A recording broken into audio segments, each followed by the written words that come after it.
कोई व्यक्ति किसी दूसरे का अपमान क्यों करता है? क्या आपने कभी विचार किया है? वैसे तो हम भी बिना कारण बहुतों का अपमान करते हैं। हमारा अपना अपमान भी बहुत बार होता है। संसार का सारा व्यवहार एक दूसरे का अपमान करने पर टिका है। जैसे पति अपनी पत्नी का अपमान करता है, पिता अपनी संतानों का अपमान करता है, नौकरी देने वाला अपने नौकर का अपमान करता है, अर्थात जो भी बलवान है वह कमजोर आदमी का अपमान करता है।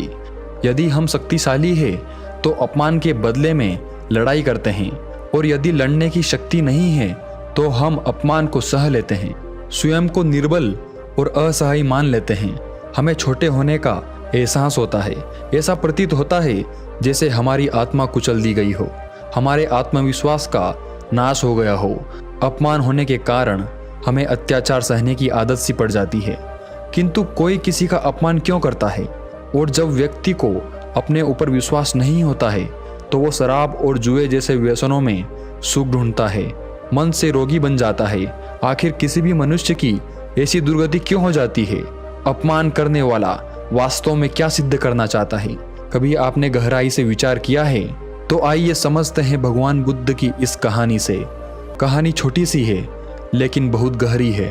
इससे पहले कि आप इस कहानी में खो जाएं, इस चैनल को सब्सक्राइब जरूर कर लें। तो चलिए कहानी शुरू करते हैं। एक दिन गौतम बुद्ध तथागत अपने शिष्यों को उपदेश दे रहे थे कि तभी एक शिष्य उठकर बोला, बनते जब कोई हमारा अपमान करता है तब हमें बहुत दुख होता है, निर्बलता का एहसास होने लगता है। अपमान होने पर जो अंदर मन में पीड़ा होती है उसका हम कैसे निवारण कर सकते हैं? बुद्ध बोले, यह सत्य है कि हर प्रकार के दुख का निवारण किया जा सकता है। महात्मा बुद्ध बोले, इसी संदर्भ में मैं तुम्हें एक कथा सुनाता हूँ। एक व्यक्ति एक गुरु के पास आया और उसने कहा, गुरुदेव, मैं अपने नगर में बहुत बड़ा धनी व्यक्ति हूँ। मेरा यहाँ बहुत सम्मान है, सब लोग मेरी बहुत इज्जत करते हैं। मैं जहाँ जाता हूँ लोग वहाँ खड़े हो जाते हैं। मैं चाहता हूँ कि लोग मेरा हमेशा ऐसा ही सम्मान करते रहें, मेरा कभी कोई अपमान ना करे। और अगर किसी ने कभी मेरा अपमान कर दिया तो मुझे क्या करना चाहिए? गुरु ने कहा, कल से मैं तुम्हारे नगर में एक प्रवचन दे रहा हूँ, तुम्हें वह प्रवचन रोज सुनने आना होगा। पूरे 10 दिन इस नगर में मैं प्रवचन दूंगा। अगर तुमने 10 के 10 दिन वह प्रवचन सुन लिए तो फिर इस पूरे संसार में तुम्हारा कोई अपमान ना कर सकेगा। उस धनी व्यक्ति ने कहा, जी गुरुदेव, जैसा आप कहे मैं बिल्कुल वैसा ही करूंगा, और पूरे 10 दिन मैं आपके प्रवचन सुनने आऊंगा और आपका हर प्रवचन बड़े ध्यान से सुनूंगा। गुरु ने अगले दिन से प्रवचन देना शुरू कर दिया। वह व्यक्ति भी वहां प्रवचन सुनने के लिए उपस्थित हुआ और अपने साथ एक बड़ी और ऊंची कुर्सी लेकर आया और उस कुर्सी को गुरु की बगल में लगा दिया। उस कुर्सी पर वह विराजमान हो गया। सभी लोग उस व्यक्ति के सामने खड़े हो गए, क्योंकि उस नगर के सभी लोग सेठ का बहुत सम्मान करते थे। उसने सबको बैठने के लिए कहा और गुरु से कहा, गुरुदेव चलिए अपना प्रवचन शुरू कीजिए, मैं सुनने के लिए तैयार हूँ। गुरु ने कहा, पहले तुम यहाँ से उठो और पीछे जाकर खड़े हो जाओ, जब तक कि मैं ना कहूँ मत बैठना। यह बात सुनकर उस व्यक्ति को बड़ा अजीब लगा, फिर भी वह उठा और गुरु के कहने पर पीछे जाकर खड़ा हो गया। गुरु ने अपना प्रवचन देना शुरू किया। बहुत देर हो गई पर गुरु ने उसे बैठने के लिए कहा ही नहीं। उसने गुरु को प्रवचन देते समय रोक कर कहा, गुरुदेव आप कुछ भूल तो नहीं गए हैं? मैं अभी भी खड़ा हूँ। गुरु ने कहा, कोई बात नहीं, तुम अभी खड़े रहो। पूरा प्रयोजन समाप्त हो गया पर गुरु ने उस व्यक्ति को बैठने के लिए कहा ही नहीं। सभी लोग गुरु को प्रणाम कर वहां से अपने घर चले गए। वह व्यक्ति गुरु के पास आया और कहा, गुरुदेव आपने मुझे पूरे प्रवचन के दौरान पीछे खड़ा रखा, आपने तो मुझे बैठने के लिए कहा ही नहीं। गुरु ने उस धनी सेठ की बात को अनसुनी कर कहा, कोई बात नहीं, अब तुम जा सकते हो। गुरु के कहने पर वह अपने घर चला गया। वह धनी सेठ फिर से अगले दिन गुरु के प्रवचन में आया और अपनी उस ऊंची कुर्सी पर बैठ गया और गुरु से कहा, गुरुदेव कल का प्रवचन बहुत ही बढ़िया था, मुझे बहुत पसंद आया था, आप आज का प्रवचन शुरू करें। गुरु ने कहा, बिल्कुल आज का प्रवचन मैं शुरू करूंगा, पर इससे पहले तुम वहां पीछे जाकर खड़े हो जाओ और जब तक मैं न कहूं तब तक मत बैठना। उस व्यक्ति को बहुत अजीब लगा। इतने सारे लोगों के सामने जो लोग उसका इतना सम्मान करते हैं कि उसके आते ही खड़े हो जाते हैं, वह सब लोग बैठे रहें और मैं वहां पीछे खड़ा रहूं, फिर भी वह पीछे जाकर खड़ा हो गया। गुरु ने इस बार भी उसे बैठने के लिए नहीं कहा। पूरा प्रवचन समाप्त हो गया। अब वह व्यक्ति बहुत परेशान था। उसे समझ नहीं आ रहा था कि गुरु उसके साथ ऐसा क्यों कर रहे हैं, वह उसे बैठने क्यों नहीं दे रहे। जब वह रास्ते पर चलता तो उसे लगता कि सभी लोग उसे देख रहे हैं, उसका मजाक उड़ा रहे हैं। उसके मन को बहुत ठेस लग रही थी। आखिरकार तीसरे दिन उसने निश्चय किया कि मैं आज बैठकर ही रहूंगा, चाहे गुरु कुछ भी कहे। आखिरकार मेरा भी तो कोई सम्मान है। मैं इस नगर का सबसे बड़ा धनी और सम्मानित व्यक्ति हूँ। तीसरे दिन वह फिर से गुरु के प्रवचन में पहुंचा और अपनी ऊंची और बड़ी कुर्सी पर बैठ गया। गुरु कुछ कहते हैं इससे पहले ही वह बोला, गुरुदेव, मैं यहाँ एक सम्मानित धनी व्यक्ति हूँ, आज मैं पीछे खड़ा नहीं रहूंगा। गुरु ने कहा, कोई बात नहीं, तुम यहीं बैठो। यह सुनकर वह व्यक्ति बहुत खुश हुआ। अचानक गुरुदेव वहां से उठ गए और पीछे जाकर बैठ गए जहां धनी व्यक्ति खड़ा रहता था। फिर क्या था, पांडाल में बैठे सभी लोगों ने उनकी ओर ही मुंह कर लिया और वह व्यक्ति पीछे कुर्सी पर ही बैठा रह गया। यह देखकर वह व्यक्ति क्रोध में तपने लगा। वह वहां से उठकर चला गया और गुरु से बदला लेने के बारे में सोचने लगा। उसने एक तरकीब सोची। वह दूसरे गुरु को उस नगर में लेकर आया और उस नगर में उस गुरु के बारे में प्रचार करवाया और यह भी कहा, जो भी इस गुरु के प्रवचन सुनने आएगा उसे एक सोने का सिक्का मिलेगा। उस दूसरे गुरु के प्रवचन शुरू हो गए। वह धनी व्यक्ति यहाँ भी गुरु की बगल में एक ऊंची और बड़ी कुर्सी पर बैठ गया। जब लोगों को पता चला कि उस दूसरे गुरु के प्रवचन सुनने से एक सोने का सिक्का मिलता है, तो सारे के सारे लोग सोने के सिक्के के लालच में उस दूसरे गुरु के प्रवचन में कूद पड़े। वहां बहुत भीड़ इकट्ठी हो गई। आसपास के गांव के लोग भी आने लगे। वह धनी व्यक्ति भी सीना चौड़ा करके हर एक व्यक्ति को एक एक सोने का सिक्का बांटता रहा। प्रवचन में आए हुए सभी लोग उस व्यक्ति की जय जयकार करने लगे। वह दूसरा गुरु भी उस धनी व्यक्ति की प्रशंसा करता। सब कुछ बहुत अच्छा हो रहा था। 9 दिन गुजर चुके थे। उस धनी व्यक्ति ने सोचा, उस गुरु के भी हालचाल देख लेता हूँ जिसने मेरा अपमान किया था। वह उस गुरु के पास पहुंचा तो देखा कि गुरु आज भी प्रवचन दे रहे थे।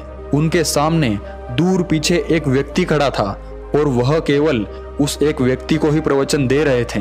गुरु और उस प्रवचन सुनने वाले व्यक्ति के अलावा दूसरा कोई और उस पांडाल में मौजूद नहीं था और वह व्यक्ति अकेले ही बहुत शांति से गुरु का प्रवचन सुन रहा था। वह धनी व्यक्ति गुरु के पास पहुंचा और कहा, क्यों गुरुदेव, मुझे अपने पास कुर्सी पर नहीं बैठने दिया था ना आपने।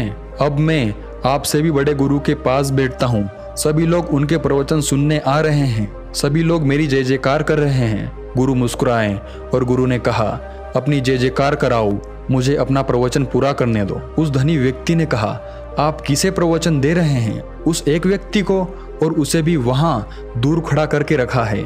मैं उसे भी अपने साथ ले जाऊंगा उस दूसरे गुरु के प्रवचन सुनवाने के लिए। गुरु हंसे और गुरु ने कहा, ले जाओ। उस धनी व्यक्ति ने उस पीछे खड़े हुए व्यक्ति से कहा, चलो मेरे साथ, इनसे भी अच्छा प्रवचन मैं उन दूसरे गुरु से दिलवा रहा हूँ, और अगर तुम मेरे साथ चलोगे तो मैं तुम्हें एक नहीं 100 सोने के सिक्के दूंगा। उस दूर खड़े व्यक्ति ने मना कर दिया। उस धनी व्यक्ति ने फिर से कहा, चलो 1000 सिक्के देता हूँ। उस व्यक्ति ने फिर से मना कर दिया। उस धनी व्यक्ति ने कहा, चलो यह सब छोड़ो, 10,000 सिक्के देता हूँ। उस व्यक्ति ने फिर से मना कर दिया। उस धनी व्यक्ति के अहंकार को ठेस पहुंच रही थी। उसने कहा, इतना दूंगा कि तुम्हारी 7 पुश्तें बैठ कर खाएगी, जमीन भी दूंगा और 1 लाख सोने के सिक्के भी दूंगा। उस दूर खड़े व्यक्ति ने मना कर दिया और कहा, अगर तुम यहाँ से चले जाओगे तो जितना चाहोगे उतना धन दूंगा, जितनी जमीन कहोगे उतनी दूंगा, राज्य मांगोगे तो वह भी दे दूंगा। यह बात सुनकर उस धनी व्यक्ति की समझ में नहीं आया कि सामने खड़ा हुआ व्यक्ति कौन है। उसने गुरु से पूछा, गुरुदेव यह कौन है? गुरु ने कहा, यह इस देश के राजा हैं। उस धनी व्यक्ति ने पास जाकर ध्यान से देखा और राजा को पहचान लिया। वह सीधा राजा के चरणों में गिर गया और कहा, महाराज मुझे माफ करे, मैंने आपको पहचाना नहीं। तब गुरु ने कहा, क्या राजा के चरणों में गिरने से तुम्हारे अहंकार को ठेस नहीं पहुंचती? क्या तुम्हारा सम्मान नहीं घटता? उस धनी व्यक्ति ने कुछ नहीं कहा। तब गुरु ने कहा, सुनो, जब तुम आए थे उसी दिन यह राजा भी मेरे पास आए थे। इनका यहाँ आने का कारण भी वही था जो तुम्हारा था। जो मैंने तुमसे कहा था वही इनसे भी कहा था, पर यह अभी तक वहीं खड़े हैं जहाँ मैंने इन्हें खड़ा किया था, और तुम वहाँ खड़े हो जहाँ तुम खड़ा नहीं होना चाहते थे। तुम्हें तो अपने प्रश्न का उत्तर चाहिए था और तुम किस खेल में लग गए। धनी व्यक्ति हाथ जोड़े चुपचाप गुरु की बातें सुन रहा था। राजा ने धनी व्यक्ति से कहा, मित्र, मैंने इन 9 दिनों में यह सीखा कि हमारा अपमान नहीं होता, हमारे पद का, हमारी प्रतिष्ठा का अपमान होता है। जब हम अपने आप को किसी बाहरी वस्तु से जोड़ लेते हैं तब हमारा अपमान होता है। मैं राजा हूँ तो मेरे चरणों में गिरने पर तुम्हें कोई आपत्ति नहीं है। अगर कोई गरीब व्यक्ति होता तो उसके चरणों में तुम गिर न सकोगे, और अगर गिर गए तो तुम्हारा पद और तुम्हारी प्रतिष्ठा तुम्हें अपमान का एहसास कराएगी। हमेशा अपने स्वाभिमान और अधिकार की रक्षा करो, अपने अहंकार की नहीं। जहाँ मौका मिले अपने अहंकार को टूट जाने दो। मैं यहाँ 9 दिनों से खड़ा हूँ और मेरा अहंकार तहस नहस हो गया। मैं एक साधारण व्यक्ति बन गया हूँ जो एक राजा भी है। इससे पहले मैं एक राजा था जो एक असाधारण व्यक्ति था। इसी अहंकार के कारण मुझे कुछ छोटी छोटी बातों में भी अपना अपमान नजर आता था जो आज नहीं है। यह सुनकर वह धनी व्यक्ति गुरु के चरणों में गिर गया और उसने गुरु से माफी मांगी। महात्मा बुद्ध अपने भिक्षुओं से बोले, वास्तव में हम किसी का अपमान नहीं करते। उसकी निर्मलता सिद्ध करने के लिए, यह बताने के लिए कि हम अधिक शक्तिशाली है। अपमान करने वाला हकीकत में अपनी शक्ति से संदेह करता है। उसे अपनी शक्ति पर भरोसा नहीं होता। दूसरों को चुनौती देकर वो अपनी शक्ति पर विश्वास प्राप्त करने की कोशिश करता है। क्या ये सच नहीं है? जब हम किसी का अपमान करते हैं तो वास्तव में इतना ही प्रकट करते हैं कि हमें अपने मन पर भरोसा नहीं है। हमें यह सांसारिक अविरत संघर्ष प्रतीत होता है, कभी ना रुकने वाली एक जंग सी दिखाई देती है। हम अपने निकट आने वाले सभी को शत्रु मानते हैं, फिर वो पति या पत्नी ही क्यों न हो। हमें निरंतर लगता है कि हमें अपनी शक्ति सिद्ध करनी होगी, अन्यथा हमारा शोषण होगा, हम किसी के गुलाम बन जाएंगे।